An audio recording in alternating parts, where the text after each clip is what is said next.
ജീവിച്ചു പോകാൻ നിവർത്തിയില്ല സാർ. ഞാൻ 2 ബസ് യാത്ര ചെയ്തിട്ടാണ് എൻ്റെ ഏരിയയിൽ ജോലിക്ക് പോകുന്നത്. ഇപ്പോൾ ഒരു അത്യാവശ്യം ഒരു ആശുപത്രി കേസ് വന്നാൽ നിങ്ങൾ എനിക്കൊരു 1000 രൂപ തരുമോ എന്ന് ചോദിക്കുമ്പോൾ അവർ ഞങ്ങൾ കിട്ടുമെന്ന ഉറപ്പിന്മേലാണ് തരുന്നത്. പക്ഷേ ഞങ്ങൾക്ക് അവർക്ക് സമയത്ത് കൊടുക്കാൻ പറ്റുന്നില്ല.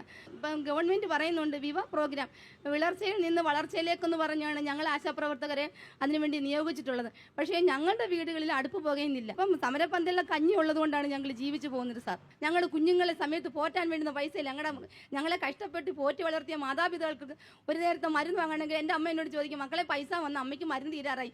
പക്ഷേ ഞാൻ അമ്മയുടെ മുൻപിൽ എന്ത് ചെയ്യണമെന്ന് അറിയാൻ നിൽക്കുന്ന അവസ്ഥയാണ്. തൊഴിലാളി വർഗ സർക്കാർ എന്ന് പറയുന്നൊരു തൊഴിലാളികളായിട്ടുള്ള ഞങ്ങളുടെ വേദന കാണുന്നില്ല. ഞങ്ങൾ കോവിഡ് സമയത്ത് കഷ്ടപ്പെട്ടു 3 മണി ഞങ്ങൾക്ക് ഉറക്കമില്ലായിരുന്നു സാർ. എൻ്റെ കുട്ടിക്ക് അന്ന് 2 വയസ്സേ ഉള്ളൂ. ഞാൻ 200 രൂപ ഓട്ടോ ചാർജ് കൊടുത്തിട്ടാണ് ഞാൻ എൻ്റെ ഏരിയയിൽ പോകുന്നത്. എൻ്റെ കുട്ടി ഓടി വരുമ്പോൾ എനിക്ക് എന്നെ എടുക്കാൻ പറ്റൂല. ഞാൻ കുളിച്ചതിന് ശേഷം എൻ്റെ കുട്ടിയെ തൊടാൻ പറ്റുള്ളൂ. അതുപോലെ തന്നെ ഭക്ഷണം കഴിക്കാൻ പറ്റുള്ളൂ. നിരന്തരമായ വിളികൾ, ചേച്ചി ഞങ്ങൾക്ക് ശ്വാസം കിട്ടുന്നില്ല, പൾസ് ഓക്സിമീറ്റർ വേണം, അല്ലെങ്കിൽ ഞങ്ങൾക്ക് ആംബുലൻസ് വേണം. ഊണും ഉറക്കമില്ലാതെ അവനവനെ ഏൽപ്പിച്ചിരിക്കുന്ന സമൂഹത്തിൻ്റെ ആരോഗ്യ മേഖലയിൽ അവർക്ക് വേണ്ടുന്ന സഹായം ചെയ്യാൻ ഞങ്ങൾ ഉറക്കവും ഊണും കളഞ്ഞ് ഞങ്ങൾ നോക്കിയിരുന്നപ്പോൾ സാർ എന്തുകൊണ്ട് ഈ സർക്കാർ ഞങ്ങളെ കാണുന്നില്ല? ഞങ്ങളുടെ വിഷമങ്ങൾ എന്തുകൊണ്ട് കാണുന്നില്ല? പത്രമാധ്യമങ്ങൾ കൂടി പറയുന്നു അവർക്ക് ഇത്രയുണ്ടെന്ന്. എവിടെ ഞങ്ങൾ സമരം ചെയ്യാതെ ഓരോ മാസത്തെ പൈസ പോലും ഞങ്ങൾക്ക് കിട്ടൂല സാർ. ഞങ്ങളുടെ വീട് പുകഞ്ഞിട്ട് കുറെ കാലങ്ങളായി സാർ. 30 ദിവസമായി വീതിച്ചു വെച്ചാൽ 232 രൂപ വരുന്ന ഞങ്ങൾക്ക് എന്തൊക്കെ ഞങ്ങൾ വാങ്ങും? ഒരു കുപ്പി വെള്ളം വേണമെങ്കിൽ 20 രൂപ എടുത്തു കൊടുത്ത് വാങ്ങണം.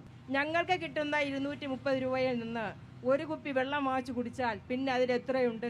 നമ്മൾ ചിരിച്ച മുഖത്തോടു കൂടി ചെന്നാണ് ഒരു പാലിയേറ്റീവിൻ്റെ അടുത്തായിരുന്നാലും ഒരു ഗർഭിണിയുടെ അടുത്തായിരുന്നാലും നമ്മൾ ഒരു കറുത്ത മുഖത്തോടു കൂടി നമ്മൾ ഇന്ന് വരെയും കണ്ടിട്ടില്ല. ഞങ്ങൾ ചെന്ന് കയറുമ്പം തന്നെ ആശ ചേച്ചി ഇത്രയും തളർന്നെടുത്ത് വരുന്ന വെള്ളം കുടിക്കൂ എന്ന് പറഞ്ഞ് ആ വീട്ടുകാർ നമുക്ക് തരുമ്പോഴും ഈ ഭരണകൂടം നമുക്കൊരു ഗ്ലാസ് വെള്ളം വാങ്ങിക്കാൻ അതിന് വേണ്ടിയിട്ടുള്ള ഒരു അവസരം ഉണ്ടാക്കി തരുന്നില്ല. ഞങ്ങൾ ഒരു പാർട്ടിയുടെ ഒന്നിൻ്റെ പേരിലല്ല ഞങ്ങൾ ഇവിടെ വന്നിരിക്കുന്നത്. ഞങ്ങൾ ജീവിക്കാൻ വേണ്ടി മാത്രം. എപ്പോഴാണ് ഈസി മാൻ ഓപ്പൺ ആവുന്നത്? എപ്പോഴാണ് നമ്മുടെ റിപ്പോർട്ട് എൻട്രി ആവുന്നത്? എപ്പോഴാണ് നമുക്ക് ഈ പൈസ കിട്ടുന്നത്? ഇത്രയും വിധവകൾ ഞങ്ങളുടെ കൂട്ടത്തിലുണ്ട്. എത്രയും ഭർത്താവ് ഉപേക്ഷിച്ച് പോയ കുട്ടികൾ ഞങ്ങളുടെ കൂട്ടത്തിലുണ്ട്. ജീവിക്കണ്ടേ സാറേ? ഞങ്ങൾക്ക് ജീവിക്കണം.